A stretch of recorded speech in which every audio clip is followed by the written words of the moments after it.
एक राजा रहता था। वह बहुत ही बुद्धिमान था। उसके अनेक नौकर चाकर थे। वह राजा ने स्वयं इंटरव्यू लेके भर्ती की थी पूरी सेना को। राजा हर गांव में एक संगठन बनाकर रखता था ताकि अंदर की बात का सही सही पता चल सके। राजा हमेशा सभी लोगों से अच्छे से पेश आता था, चाहे वह नौकर हो, चाहे व्यापारी हो, चाहे किसान वर्ग। राजा जैसे भी लोग आते थे वह प्यार मोहब्बत और स्नेह पूर्ण बात करता था। एक समय की बात है, एक बार महल में एक फटेहाल भिखारी आया। अब राजा तो पहले से ही बड़ा दानी और उदार था। बुद्धिमान का राजा बड़ा आदर करता था। अब महल में फटीहाल भिखारी आया। मुझे राजा के पास जाना है, मुझे राजा से मिलना है। परंतु आप कौन हैं और राजा साहब से क्या भला आपका काम, और क्या है आपका नाम? मेरा जो भी हो नाम, मेरा जो भी हो काम, मुझे राजा से मिलना है बस। परंतु क्या है आपका नाम, वो क्या है काम? मुझे राजा से सहायता लेनी है। जिंदगी अंधे भिखारी का कटोरा हो गई है। लोग खुशियाँ डालते कम, उठाते ज़्यादा हैं। भिखारी तो यूं ही बदनाम है साहब। राजा साहब से कहिए उनका भाई आया है। अरे भीख मंगे, साफ साफ कहो कि तुझे भीख मांगनी है। जुबान संभाल कर बोले साहब। द्वारपाल जी,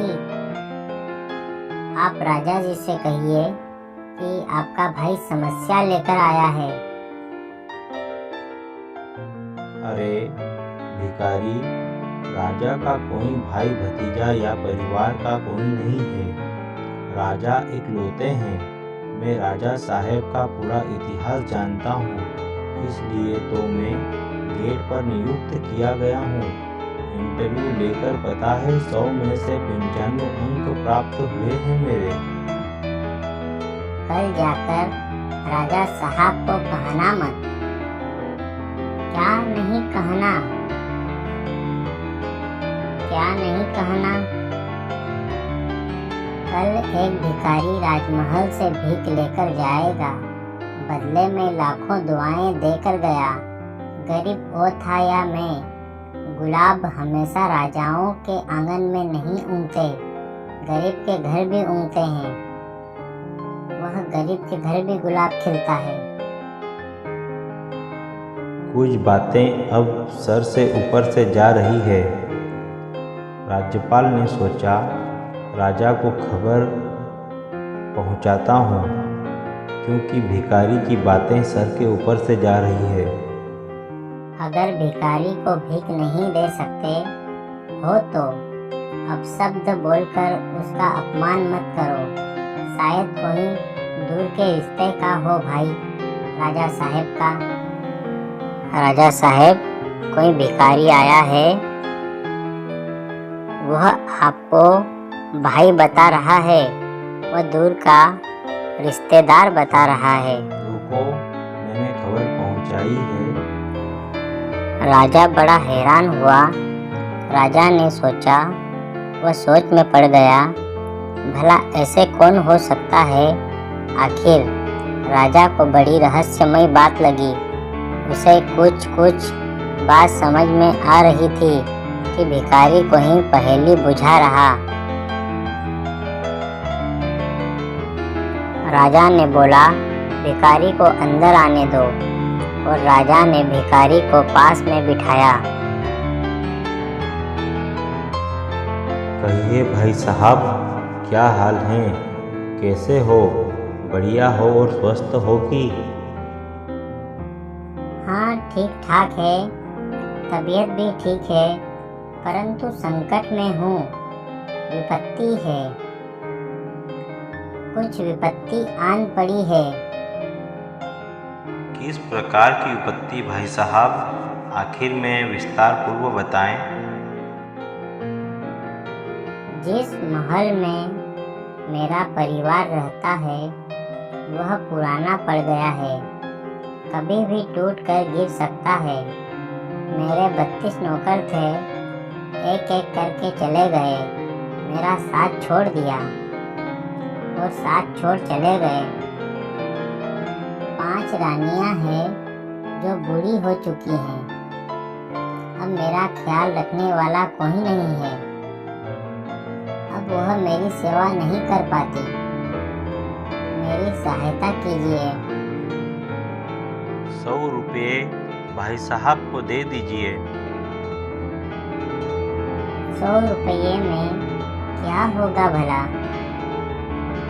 अभी लगान वसूल नहीं हुआ है, राज्य थोड़ा कड़की में चल रहा है, समस्याएं दिन ब दिन आते जाती है और पैसे की कमी है और राजकोष में कोई समस्या है। बस पैसे की कमी है, अभी अधिक नहीं दे पाऊंगा। 7 समुद्र पार चलिए मेरे साथ और सोना लेकर राजकोष भर दीजिए। समुद्र पार भला कैसे करेंगे? मेरे पैरों की ओर देखो, आप मेरे पैरों की शक्ति को जान जाओगे। मेरे पैरों में गिरते ही समुद्र पार कर लेंगे। मेरे पैरों में पड़ते ही आप समुद्र सूख जाएगा। मेरे पैरों को देखो और शक्ति का अंदाजा लगा लो। भाई साहब को 5000 रुपये दे दीजिए। जो लोग मिलने को बेताब थे मंदिर के पुजारी से, जाते समय दुआ लेकर गए मुझ जैसे भिखारी से।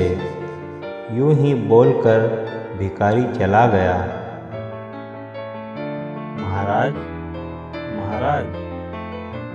भिखारी और आपकी बातें समझ से परे थी। आखिर क्या बातें हो रही थी आपकी और भिखारी की? मैं भी पढ़ा लिखा हूँ, परंतु कुछ समझ में नहीं आया। मुझे कुछ भी समझ में नहीं आया। भिखारी काफी समझदार था, वह अक्लमंद और बहुत बुद्धिमान था। कैसे भला राजा साहब, कैसे? बैठो, समझाता हूँ पूरी बात। अब सैनिक राजा के पास बैठा और राजा ने पूरी बात बताना शुरू किया। देखो जरा, सुनो। भाग्य के 2 पहलू होते हैं, जिसमें एक राजा और दूसरा भिखारी। मतलब भिखारी उस नाते उस रिश्ते से मेरा भाई हुआ। यह पहली बात। दूसरी बात, पुराना महल मतलब शरीर रूपी महल कमज़ोर हो गया, कभी भी वह मृत्यु के समीप जा सकता, अर्थात मृत्यु। भिखारी ने तीसरी बात कही, 32 नौकर मतलब 32 दांत साथ छोड़कर गिर गए। भिखारी ने 32 नौकर का मतलब 32 दांत साथ छोड़कर गिर गए, वह चले गए, वो टूट गए। 5 रानियों का मतलब 5 इंद्रियां कमजोर हो चुकी भिखारी की। परंतु समुद्र वाली बात चुका दूंगा, इसका मतलब क्या हुआ महाराज? वह मुझे ताना दे रहा था कि मेरे आते ही राजकोष खत्म हो गया। तभी तो उसे 5,000 रुपये देने का बोला। कभी कभी सामान्य लगने वाले लोग अंदर से बहुत गहरे निकलते हैं। ऐसे लोगों की बातें सीधे दिल पर ही लगती है। किसी को तुच्छ समझकर उसे दुत्कारना नहीं चाहिए। कौन जाने आखिर भिखारी बनकर कौन आ जाए। और यदि ऐसे भिखारी भी हो तो हमें सीखने को बहुत कुछ उनसे मिलता है।